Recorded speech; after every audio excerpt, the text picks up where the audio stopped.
guys, this is Shubham Dubey here I am back with my new video. So guys, आप लोग कैसे हैं? आशा करता हूँ आप लोग सब ठीक होंगे.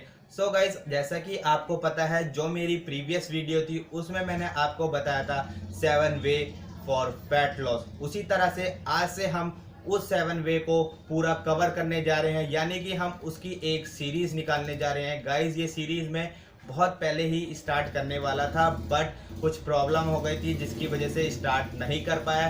तो कोई बात नहीं, आज से ही हम इस सीरीज को पूरा कवर करेंगे. तो गाइज आज का जो हमारा टॉपिक है वो है what is a calorie deficit. आज हम पूरा बात करने वाले हैं कैलोरी डेफिसिट के बारे में. सो गाइज वीडियो स्टार्ट करने से पहले अगर आपने अभी तक मेरा चैनल सब्सक्राइब नहीं किया तो उसे सब्सक्राइब कर लीजिए एंड साथ में होगा एक बेल आइकन, आप उसे भी प्रेस कर दीजिए जिससे कि फ्यूचर में जो भी मेरी वीडियोस आएगी उसकी नोटिफिकेशन आप तक पहुंच जाएगी. सो आज का जो हमारा टॉपिक है जिसे हम कवर करने जा रहे हैं वो है what is a calorie deficit. तो कैलोरी डेफिसिट के बारे में जानने से पहले हमें ये जानना बहुत ज़्यादा ज़रूरी है कि what is a calories. Calories actual में होती क्या है. जब आप किसी से सुनते हैं कि किसी पर्टिकुलर फूड में या फिर ड्रिंक में कितनी कैलोरी है तो वहाँ पर उसका क्या मतलब होता है. सो कैलोरी एक यूनिट ऑफ मेजर है या फिर आप इसे एक नापने का तरीका भी कह सकते हैं, बट ये किसी के वेट और लेंथ को नहीं नापता. आप इसे ऐसा भी कह सकते हैं कि calorie is a unit of energy.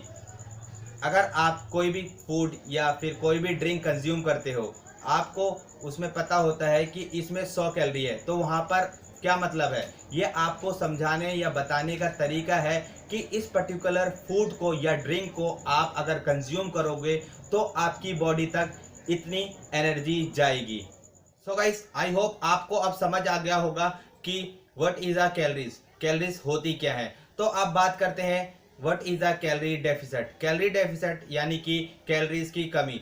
जब भी आपकी जो भी मेंटेनेंस कैलोरी होती है, जो भी आपकी बॉडी को डेली रूटीन में रिक्वायर होती है, जिस कैलोरी की नीड होती है, आप उस मेंटेनेंस कैलोरी से जब कम खाते हैं, लाइक अगर आपकी बॉडी डेली 2500 कैलोरी बर्न करती है और आप कंज्यूम करते हो 2000 कैलोरी, तो आप यहाँ पर 500 कैलोरी ज़्यादा बर्न कर रहे हो, यानी कि आपकी बॉडी 500 कैलोरी डेफिसिट में जा रही है. उसी तरह से सबकी बॉडी अलग अलग तरीके से कैलोरीज को बर्न करती है. अगर आप इस रूटीन में, आपका जो भी बेसिक रूटीन होता है उसमें आप वर्कआउट या किसी भी तरह की एक्सरसाइज को, फिटनेस एक्टिविटीज़ को इन्वॉल्व कर लेते हो, तो आपकी जो कैलोरीज है वो दुगनी तेज़ी से कम होने लगती है. वेट लॉस और वेट लॉस को मेंटेन करने के लिए ये जानना बहुत ज़रूरी है कि आप डेली बेसिस पे कितनी कैलोरी इन कर रहे हो, कितनी कैलोरी आउट कर रहे हो, यानी कि कितनी कैलोरी को कंज्यूम कर रहे हो और कितनी कैलोरीज को बर्न कर रहे हो. इसका बैलेंस होना बहुत ज़रूरी है और इसी तरीके से अपने कैलोरी डेफिसिट को भी कैलकुलेट करना उतना ही ज़रूरी है कि आप डेली या वीकली कितने कैलोरी डेफिसिट में जा रहे हो. आपकी बॉडी की डेली बेसिस पे कितनी कैलोरीज की रिक्वायरमेंट है या फिर नीड है जिससे आपकी बॉडी अच्छी तरह से वर्क करे, इसको जानना बहुत ज़्यादा ज़रूरी है. उसी तरह से BMR यानी कि बेसल मेटाबॉलिक रेट मशीन या कैलकुलेटर के द्वारा आप ये भी जान सकते हो कि आप जब भी रेस्टिंग टाइम में होते हो तो उस टाइम में आपकी बॉडी कितनी कैलोरीज को बर्न कर सकती है. तो गाइस, BMR मशीन या कैलकुलेटर से आपको इस चीज़ का भी फ़ायदा होता है कि वो आपकी रेस्टिंग टाइम में जो भी कैलोरीज बर्न होती है उसका पता लगा सकती है. क्यों, आप अपना खुद का कैलोरी डेफिसिट प्लान यानी कि डाइट प्लान भी बना सकते हैं अपने अकॉर्डिंग.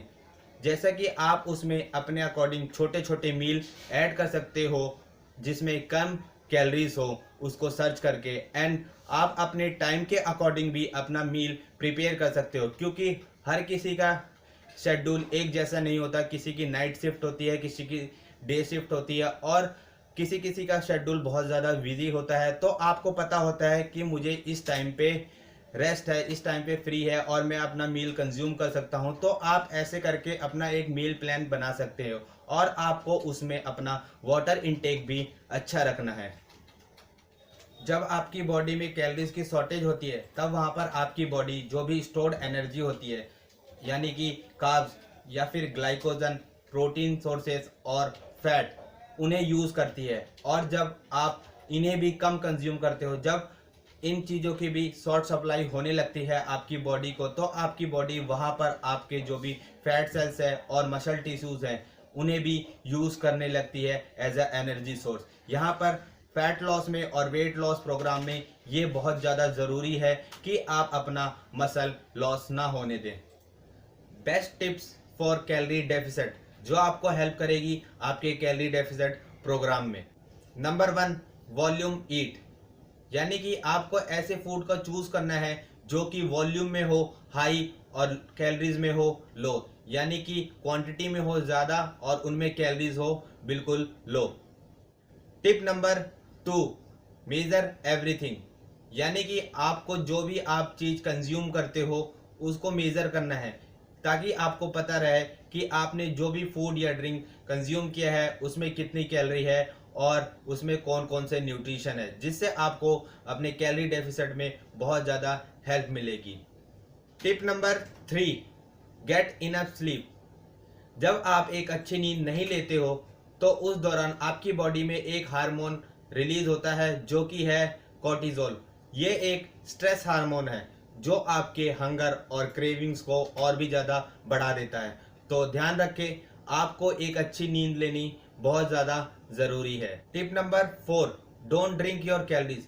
इसका मतलब है जब भी आप कैलोरी डेफिसिट में हो तो आपको ऐसी चीज़ें नहीं पीनी जैसे कि सोडा, कोल्ड ड्रिंक्स जो भी होती हैं, जूसेस और कोल्ड कॉफ़ी वगैरह जो आप कंज्यूम कर लेते हो, जो आपके हंगर को सेटिस्फाई तो कर देते हैं बट ये कैलोरीज में हाई होते हैं और इनमें कोई भी न्यूट्रिशन नहीं होता, ना प्रोटीन ना फाइबर। और अगर आप इसकी जगह ब्लैक कॉफ़ी या ब्लैक टी और कोकोनट वाटर को डाइट प्लान में या कैलोरी डेफिसिट प्लान में कंज्यूम करें तो ये बेस्ट ऑप्शन होंगे।